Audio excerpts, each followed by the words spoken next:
कल रात एक पूरे विश्व के लिए एक ऐतिहासिक मौका था, एक ऐतिहासिक घड़ी थी। तेल के दामों में एक अप्रत्याशित भी कहेंगे और ऐतिहासिक कमी आई, इतनी कमी कि वो शून्य से भी एक बार तो एक ऐसा क्षण आया कि शून्य से $37 से भी नीचे चला गया, -$37.63। यह ऐतिहासिक है, लेकिन कारण क्या रहा? ये अमेरिका में जो कच्चा तेल है उसके खरीदार अभी नहीं है, क्योंकि कोरोना की एक वैश्विक महामारी, जैसा कि प्रणव जी ने बताया, चल रही। भंडारण क्षमता बेचने वाले के पास कम पड़ गई। प्रोडक्शन आप रोक नहीं सकते, थोड़ा कम कर सकते हो, रोकने ज्यादा भी नहीं कम कर सकते, क्योंकि उसकी भी बहुत सारे परिणाम भुगतने होते हैं जो मैन्युफैक्चरर होता है उसको। तो जब भंडारण क्षमता कम हो गई तो उन्होंने कहा कि आप एक बैरल तेल लेंगे तो हम आपको साथ में $37 भी दें। ये इसको मैं सिंप्लीफाई करते हुए बता रहा हूं। भारत में उन्होंने कहा कि हम ये तेल नहीं खरीदेंगे।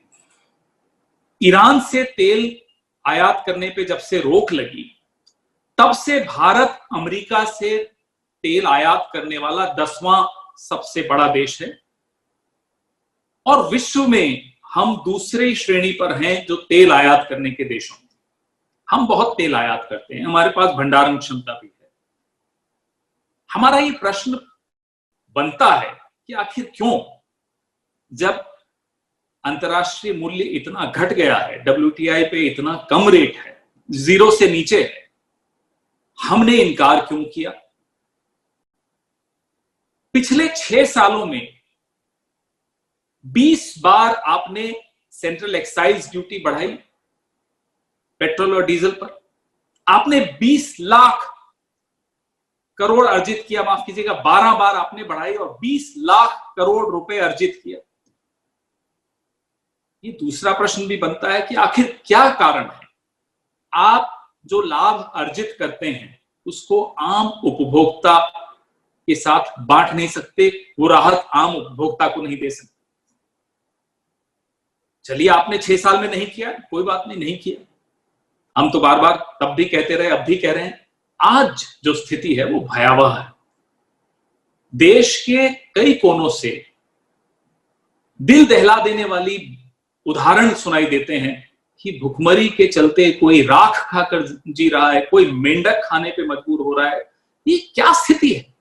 और ऐसी स्थिति में अगर हम ये राहत आम उपभोक्ता को नहीं दें, जो तेल के गिरे हुए दामों की राहत है जो सरकार को मिल रही है, वो हम आम उपभोक्ता, किसान, ट्रांसपोर्टर इनको नहीं दें, तो ये सरकार क्या अपना दायित्व निभा रही है? आज जो आप राहत देंगे वो मुझे, प्रणव जी को, विनीत जी को, संजीव जी को, आप में से किसी को कि तो नहीं मिलेगी ना। ये राहत तो मिल रही है आज किसान को, जिसको हार्वेस्टिंग करना है, अपना सामान मंडी तक ले जाना है।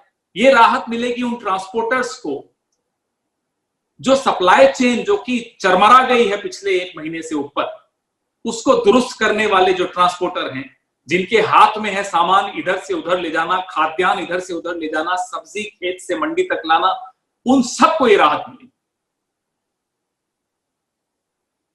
मिडिल क्लास को भी राहत मिलेगी। धीरे धीरे लॉकडाउन अलग अलग राज्यों में जब समाप्त होगा,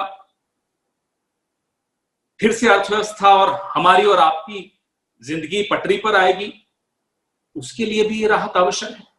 आखिर क्या कारण है सरकार ये राहत नहीं देना चाहती?